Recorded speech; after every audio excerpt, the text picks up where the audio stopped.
এমন একটা জিনিস নাম আসছে পৃথিবীতে, জিনিসটা নাই। কি জিনিস বলেন তো?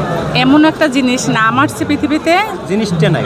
তা তো আমরা আমাদের নবী করিম সাল্লাল্লাহু আলাইহি সাল্লামের কথাও বলতে পারি। তার নাম শুনছি, সে কিন্তু পৃথিবীতে নাই বা আমরা দেখি নাই। সাল্লাল্লাহু আলাইহি সাল্লাম তো ছিল ছিল, বা আছে, হ্যাঁ। ওই জিনিসটার নাম আছে, ওই জিনিসটাই নাই।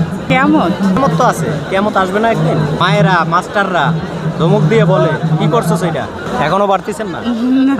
পারার কথা তো, এখন পারার কথা তো। বাচ্চারা যখন পড়াশোনা পারে না ঠিক মতো, তখন মা বাবারা ধমক দিয়ে বলে কি করছো সেটা, গাধা কি ওই করছে জিনিসটার নাম নেয়। টিচাররাও বলে, এখনো পারতেছেন না। বরিশালের মেয়ে। না, মনে পড়তেছে না আমার। বন্ধুরা, আপনাদের যদি জানা থাকে আপনারা কমেন্ট বক্সে লিখবেন। এটা ঘোড়ার ডিম, ঘোড়ার ডিম। ও মাই গড, ঘোড়ার বলেন না? ডিম। হ্যাঁ, আমি কথায় কথায় বলি ঘোড়ার ঘোড়ার ডিম। ডিম করছো? ঘোড়ার ডিম কি ঘোড়ার আছে? ডিম না, ঘোড়ার ডিম নাই। পৃথিবীতে আছে, আখেরাতেও কি থাকবে? না। তো জিনিসটার নাম মানুষ জিনিসটা বলে। মানুষ বলে, ঘোড়া তো কখনো ডিমই পারে না। ডিম পারে? কিন্তু আমি এ কথাটা বলি, কিন্তু জাস্ট এবার মনে আসে না।